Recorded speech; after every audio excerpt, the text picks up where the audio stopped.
message today. Or Kelly. No. Y'all won't want to hear that word. All right. Good morning. Good morning. Welcome to all our visitors. I don't think we can call the Warriors visitors many more times, can we? So we've got the Warriors in the house. We have Warrior women in the house. Yeah. So, and we have BFC in the house. Yeah. We have living evidence in the house. So, just a couple housekeeping items real quick. Prayers for Pastor Vernon as he's traveling back from Florida from the wedding. So I heard all went well so far. So we pray for his safe trip back. I'm going to send him our video of you guys singing. So I'm sure he will like that. And he is coming next Saturday. Oh, sweet. So, which brings me February 10th. Yes. Living Evidence, which is Jimmy and Mindy's ministry, will be at the Victory location in Corryville. Yes. Okay. If you need that information, look on my website, look on their, not website, I'm sorry, Facebook, their Facebook. I can text it to you. It's a great time Saturday night. It's a lot of fun. We had a lot of fun singing.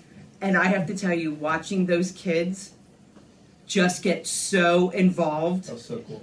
at the last one Yeah. was amazing. I don't know who that little girl is, Yeah. but let me tell you, she's, how old is she?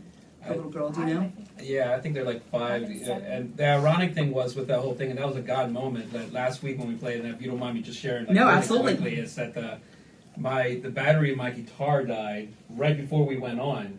So I had to get the sound tech guys to get to working on that, and it took them like 3 songs to do it. So I had no guitar. So I grabbed the kids. I was like, "Well, let's bring them over here and start worshiping together." And they stood, all of them stood right next to me.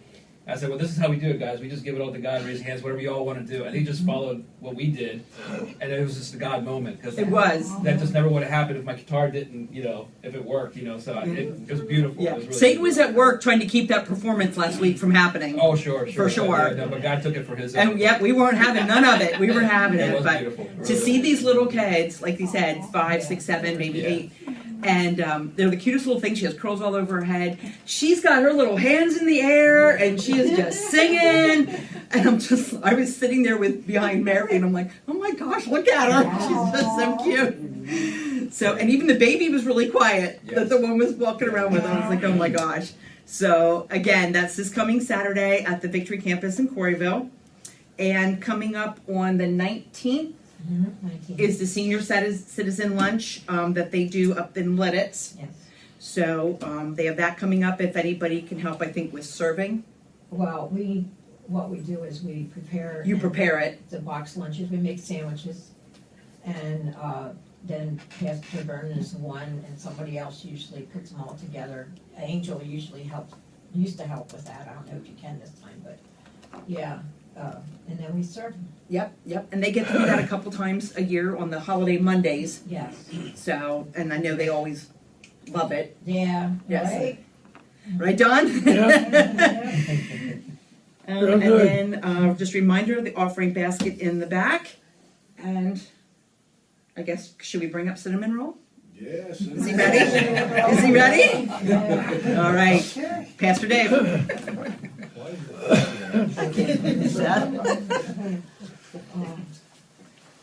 Well, with all those announcements, what a start, right? With all those announcements, you'd think the sermon was going to be shorter, right? Oh, Harry and I know better than that. Yes, not so lucky. Welcome, everyone, and I am the preacher, also known now as Cinnamon Roll. We've got Bikers for Christ in the house. We've got Christian Warriors. We've got other guests. Welcome, everyone. Thank you all for being here. And some would say, well, this is a perfect example of unity. Nah. This is family. Yeah. And this is it's all about the blood. 100%. This is a family. Absolutely. So, the message that I have today is focused on Jesus. It's focused on our King. It's not there, but I titled the King. Now, it's an unusual title, I suppose, for a message. king. And it's because, I did this on purpose, it's because we have one. Amen. And you're like, well, okay, duh. We all know we have a king. But we often forget that we have a king, or we act like we forget that we have a king. We have a king. And we're accountable to that king. And when someone pulls up in front of us in traffic, the next words we say, we are accountable for. Because we have a king.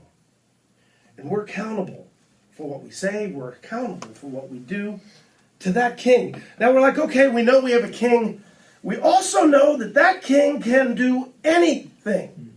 Right? We all know that. We all believe that. God can do anything at all. He can. I'm going to talk about a human king here in a minute.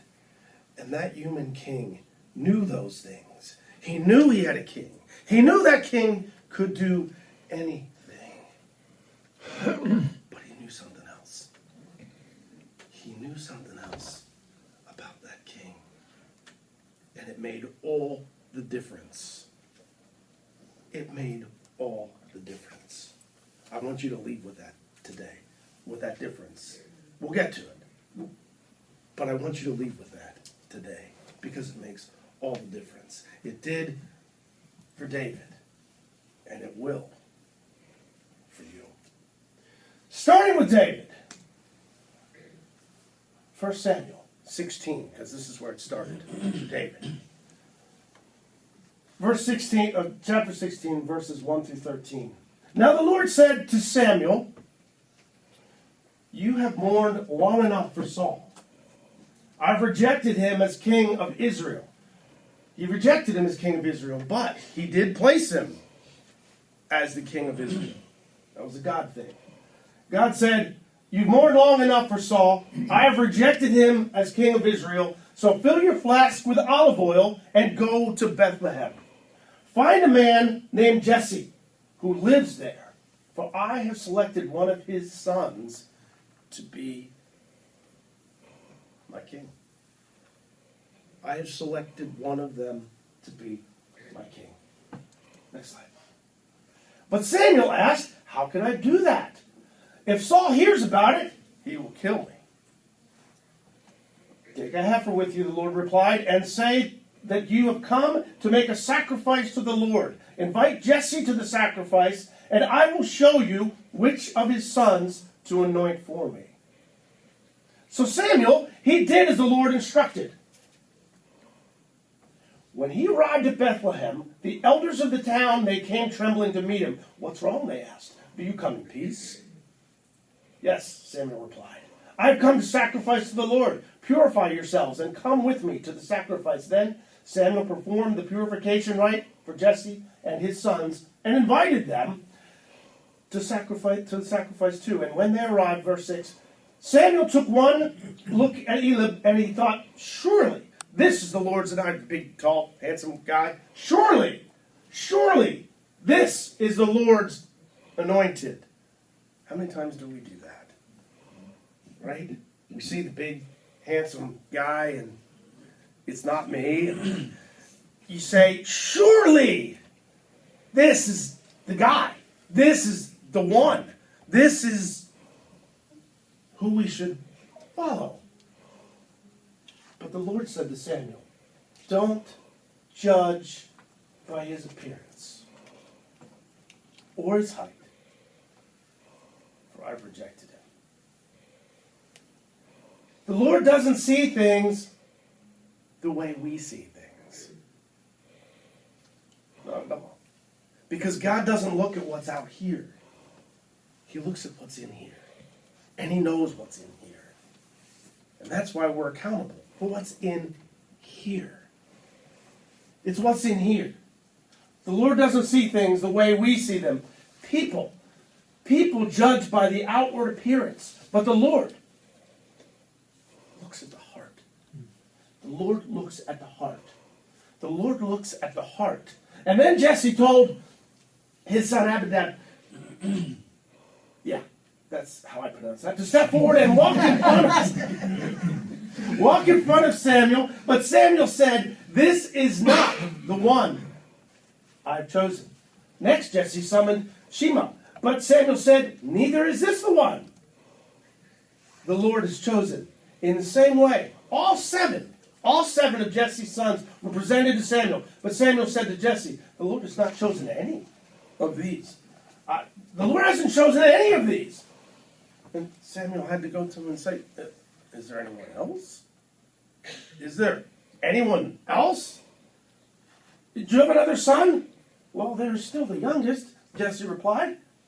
"But he's out in the field. He's watching the sheep and the goats. So you wouldn't want him. You wouldn't choose him because he's out there tinkering with motorcycles and stuff. And he's greasy and he's dirty and you can't use him. So that's why we brought all my other sons, because they're tall and clean and handsome, and they're the ones that can do the job. And that one over there, no, he can't use that." Samuel said, "We will not sit down and eat until he arrives." So Jesse sent for him. He was dark and he was handsome with beautiful eyes, and the Lord said, "This is the one, anoint him." This is the one, anoint him. So as David stood there among his brothers, Samuel took the flask of oil, olive oil, he had brought, and he anointed David with the oil, and the Spirit of the Lord came powerfully upon David from that day on, and Samuel returned to Ramah. From that day on, David knew he had a king. From that day on, David knew he had a king that could do anything. But he knew something else that many of us miss. Many people live their lives missing it. And it's a shame. Because it's a powerful, powerful, powerful difference. He knew he had a king. He knew that king could do anything. Next slide.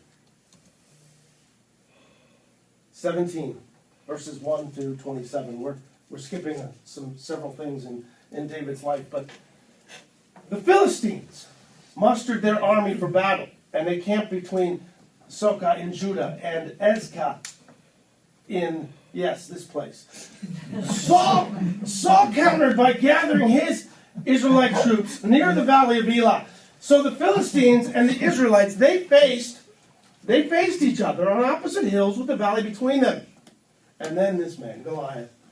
He was a Philistine champion from Gath. He came out of the Philistine ranks to face the forces of Israel. He was over 9 feet tall. That's a big man.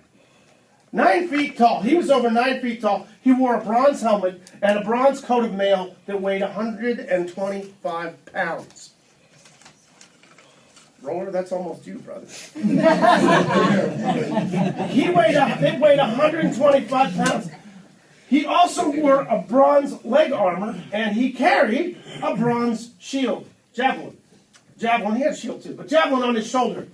The shaft of his spear was so heavy and thick as a weaver's beam that it tipped with an iron spearhead that weighed 15 pounds itself.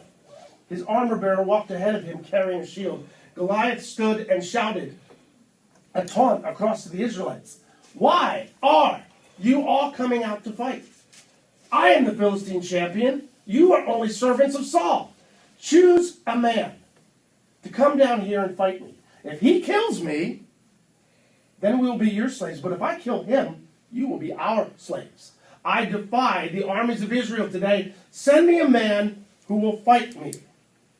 Send me a man who will fight me." When Saul heard this, when Saul and the Israelites heard this, they were terrified and deeply shaken. Thank you, by the way. They were deeply shaken. Now David was the son of a man named Jesse, an Ephrathite from Bethlehem in the land of Judah.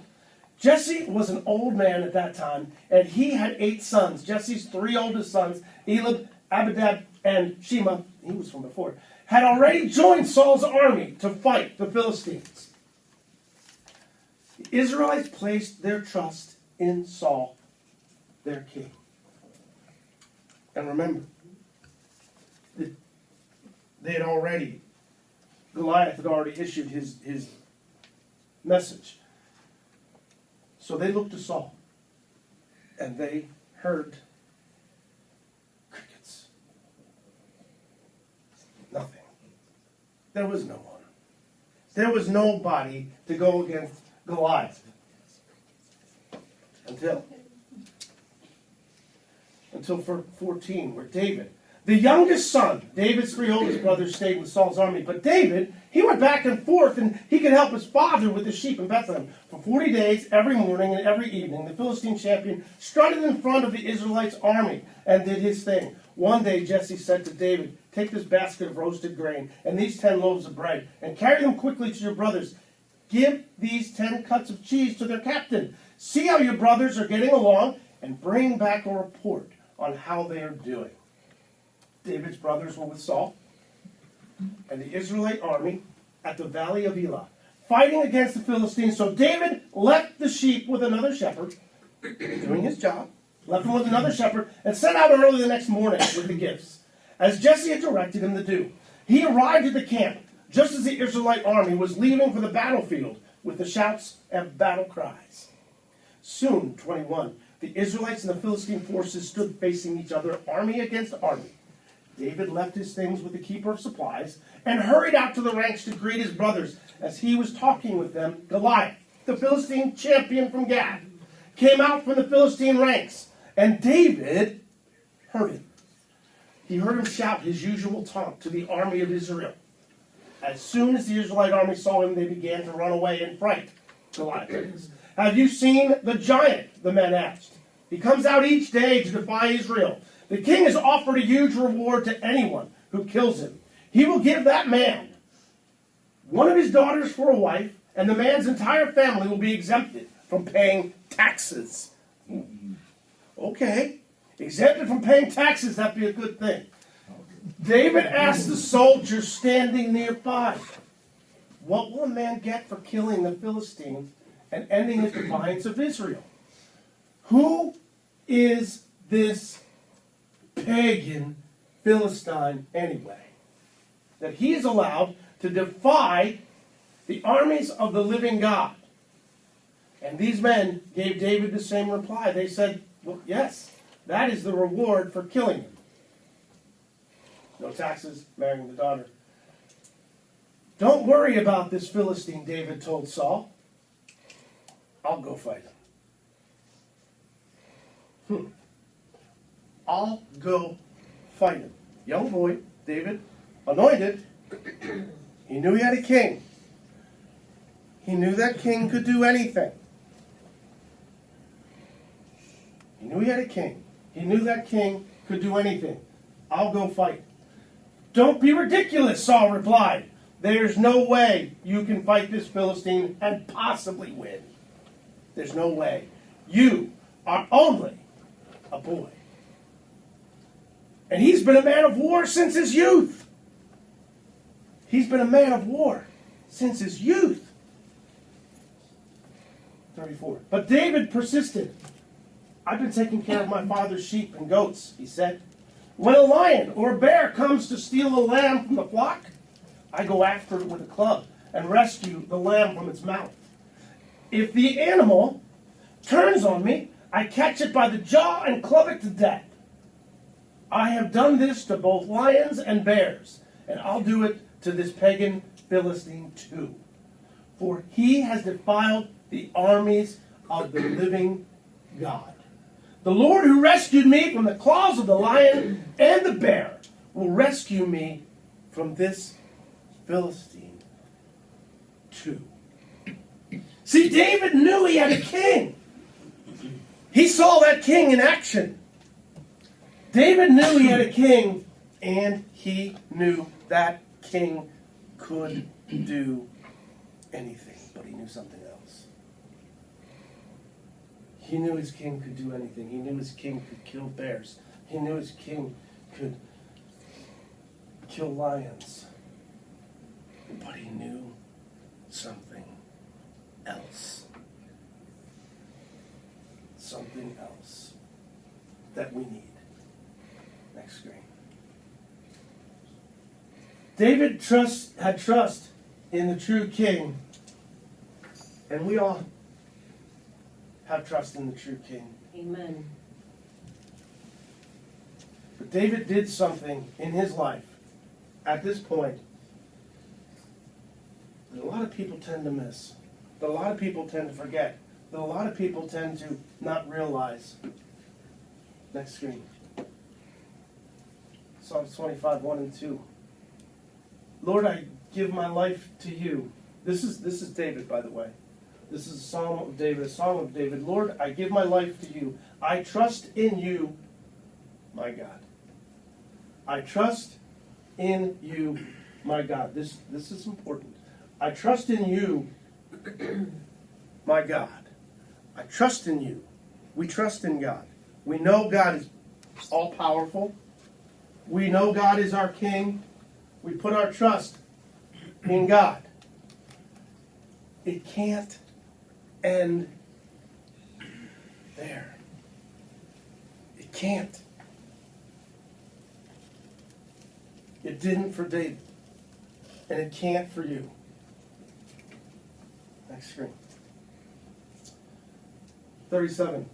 Continuing in 37. Saul finally consented to let David go ahead and said, may the Lord be with you. All right, David, you give this a try, buddy. And then Saul gave David his own armor. Said, but you're going to need this. He gave him his own armor and a bronze helmet and a coat of mail. And David put it on, strapped the sword over it, and took a step or two. Said, this isn't going to work. I can't move around in this armor. It's not gonna work for me. He took a step or two and was like, for he had never worn such things before. I can't go in these, he protested to Saul. I'm not used to them. So David took them off. He picked up 5 smooth stones from a stream and put them into the shepherd's bag.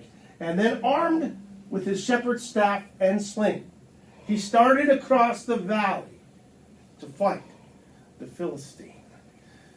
The 9-foot man with a big spear. 9-foot man with a big spear. David walked across the valley to face him with a slingshot and with a staff. And I am sure not only the Philistines but also the Israelites were probably like, this isn't a good idea. This is not a good idea. Not a good idea. But David knew he had a king. And David knew that king could do anything. Amen. That's right. And he knew something else. We'll get to that. He knew something else. Next screen. 41. Goliath, he walked out toward David with his shield bearer ahead of him, sneering in contempt at this ruddy-faced boy. Am I a dog, he roared, that you come at me with a stick? And he cursed David by the names of his gods, whoever they were. Come over here, and I'll give your flesh to the birds and with the wild animals, Goliath yelled. David replied to the Philistine, you come to me with sword, spear, and javelin. I come to you in the name of the Lord of heaven's armies, the God of the armies of Israel, whom you have defiled. Today, that's a spelling mistake. Don't look at that. Today, the Lord will conquer you, and I will kill you and cut off your head. And then I will give it to the dead bodies of your men, to the birds and the wild animals, and the whole world will know that there is a God in Israel. And everyone assembled here will know that the Lord rescues his people, but not with sword and spear. He rescues his people, but not with sword and spear. This is the Lord's battle, and he will give you to us. As Goliath moved closer to attack, David quickly ran out to meet him, to greet him with a stone that he couldn't possibly place in the right position. Next screen. 49. Reaching into the shepherd's bag, taking out a stone, he hurled it with his sling, and he hit the Philistine, 9-foot Philistine, in the forehead. That stone, perfectly placed, sank into Goliath, his head, and stumbled. He stumbled and fell face down on the ground. So David triumphed over the Philistine with only a sling and a stone, for he had no sword. And then David ran over and pulled Goliath's sword. Pulled Goliath's sword from its sheath. And David, as he said, David used it to kill him and cut off his head. When the Philistines saw that their champion was dead, they turned and they ran. 52. Then the men of Israel and Judah gave a great shout of triumph, rushed after the Philistines, chasing them as far as Gath and the gates of Ekron. The bodies of the dead and wounded Philistines were strewn all along the road, as Scripture foretold would happen. Because David killed Goliath. Because David knew he had a king. And David knew that king could do anything. And he knew something else. And you say, well, what did it get, David? Okay, he killed Goliath, but there's more in David's life, because he's probably one of the greatest kings of that time, of any time, really. Was there a king greater than David? Well, next screen, please. David saw clearly. He was never confused about who was king. We need to see clearly, and we do that. We know we have a king, and we know that king can do anything. Most Christians gravitate to that. They know that. David acted confidently. David's actions were decisive. We need to act confidently as well. But we do that by knowing the third element. See, David saw clearly, David acted confidently, but how? Because he knew he had a king. He knew that king could do anything. But that's not enough. Because a lot of people know they have a king. A lot of people know that king can do anything. But there's one more piece. There's one more piece. Next screen. I'm not telling you what it is yet. Walk humbly. David knew he could not do it. Yeah, I am kind of spilling it here, aren't I? David knew he could not do it. But he knew who could. He even knew who would. Do you see the difference? He knew he had a God. He knew he had a king. He knew that king could do anything. And he knew he would. He would. When you grasp that, you know you have a king. You know that king can do anything. You also know he will. That's confidence. You also know he will. David took that, knowing he had a king, knowing he could do anything, knowing he would, and he killed a bear. And then he killed a lion. How can a boy do that? He knew his king. He knew his king could do anything. And he knew he would. He killed a lion. He killed a bear. He killed a 9-foot giant. Because he knew he had a king. He knew he could. And he knew he would. That's powerful stuff. Next screen.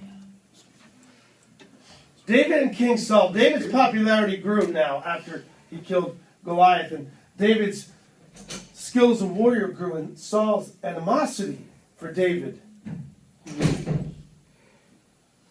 Saul no longer saw David as a helper, but now as someone who was being viewed as someone greater than he. And Saul didn't like that. Next slide, please. Picking up in chapter 18. This is verse 5. Whatever Saul asked David to do, David did. So Saul made him a commander over the men of war, an appointment that was welcomed by the people and Saul's officers alike. When the victorious Israelite army was returning home after David had killed the Philistine, women from the towns of Israel came to meet King Saul, and they sang and danced with joy. Tambourines and cymbals, and this was their song, and this really perturbed King Saul. Saul has killed his thousands, and David his 10,000s. It was truthful, but it really irked King Saul. To the point of he now wanted to kill David. Next screen, please. So Saul tries to kill David. Now,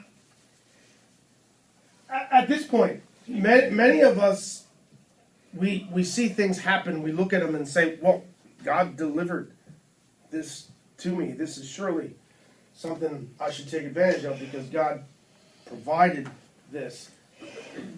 Did he? Saul was delivered to David several times, to the point where David could draw his sword and just drop it, and Saul would have been dead. Could have done it. Many of us would have said, well, God has delivered Saul to me, so I should kill my enemy. And David said, no. Something's wrong with, are you all right? Okay, brother? Don, You you good? okay? Are you, Need help? Don, can you breathe? John, can you breathe? I don't think he can breathe. Yeah, if he's making noise, he's breathing. He might have something Do you in need his throat. some water? Drink some water, something. No, wait, We're making noise, we're breathing. new bottle here. You need a drink? What do you need? You a drink?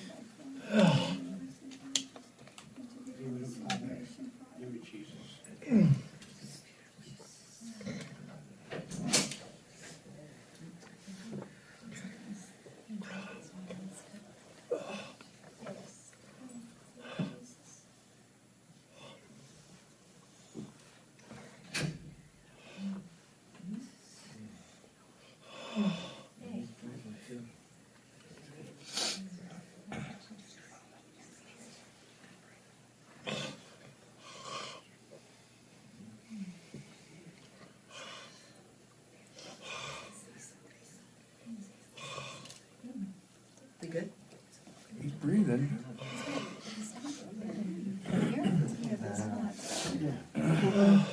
He hasn't said anything though, that's on speaks. I think we did. Sure, bud. Just wanna check your pulse there.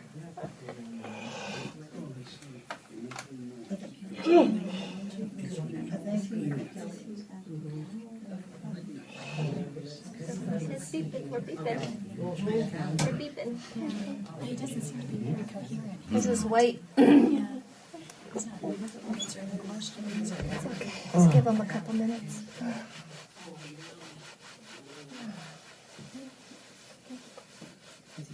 Our heart's beating steady, so Yeah. we just gotta give He's him a breathing. little time. So worried about his cough. Hey, buddy. Did someone call? Wait to see what they wanted to do.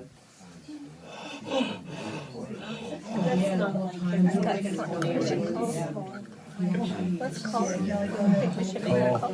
Make a call. This is,